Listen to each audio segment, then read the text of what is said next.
Corona की वजह से 50.5 लाख लोगों की मौत हो चुकी है। 25 करोड़ से ज्यादा लोग प्रभावित हुए हैं, यानी कि बीमार होकर बड़ी संख्या में लोग ठीक हो गए हैं।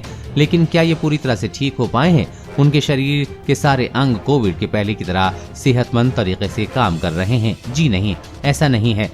कोविड-19 संक्रमण के बाद आपके शरीर के अंगों में काफी ज्यादा बदलाव आता है। उनके काम करने का तरीका बदल जाता है, वो नुकसानदेह बदलाव आते हैं। पहली बार वैज्ञानिकों ने कोविड-19 संक्रमण के बाद शरीर में आए बदलावों का 3D स्कैन किया है। कई अंगों की रंगीन तस्वीरें निकाली हैं। यूनिवर्सिटी ऑफ कैलिफोर्निया और यूरोपियन सिंक्रोट्रोन रिसर्च फैसिलिटी ने कई नई तकनीक का उपयोग करके कोरोना संक्रमण से पहले और बाद के अंगों का स्कैन किया है।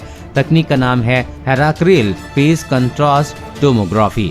इस तकनीक से शरीर के विभिन्न अंगों की रंगीन स्कैनिंग और 3D इमेज तैयार की जाती है। ये तकनीक इतनी ताकतवर है कि वो अंग के कोशिकाओं यानी कि सेल्स के लेवल पर जाकर फोटोग्राफी कर सकती है।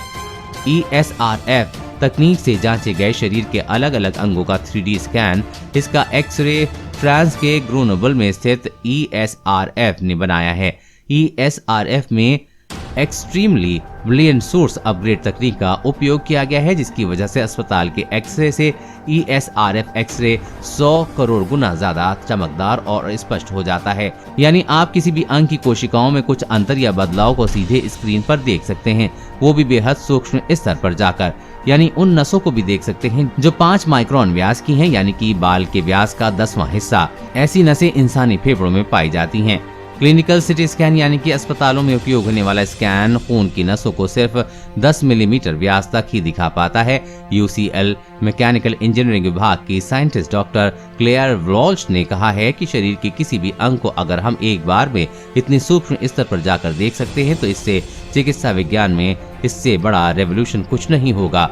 हमने हिप सिटी को आर्टिफिशियल इंटेलिजेंस की मदद से क्लिनिकल एक्सरे का एनालिसिस किया। जो नतीजे सामने आए हैं वो चौंकाने वाले थे। हमने कोविड-19 संक्रमण के बाद सभी अंगों का स्कैन किया।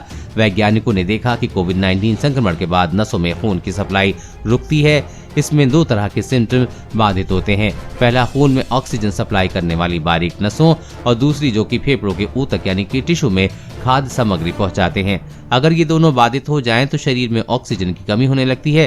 हालांकि इस बात को पहले प्रमाणित नहीं किया जा सका था। ये स्टडी हाल ही में नेचर जर्नल में प्रकाशित हुई है। जर्मनी स्थित हैनोवर मेडिकल स्कूल में थेरोसिक पैथोलॉजी के प्रोफेसर डैनी जोनिक ने कहा है कि मॉलिक्यूलर तरीकों और हेपेसिटी के मल्टी स्केल इमेजिंग की मदद से कोविड-19 निमोनिया संक्रमित फेफड़ों की जांच की गई। इसमें फेफड़ों के अंदर खून की नसों के शंटिंग के नए आयाम पता चले। इसमें 2 तरह के सिम्टम को जांचने के अलग अलग मौका मिला है।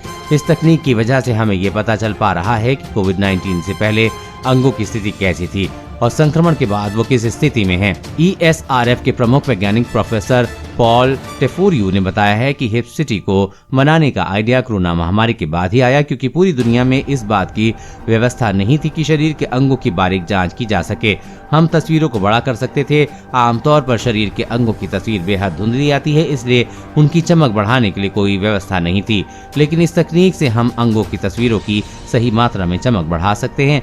इससे अंगों की बारीक और छिपी हुई नसें देखने लगती हैं।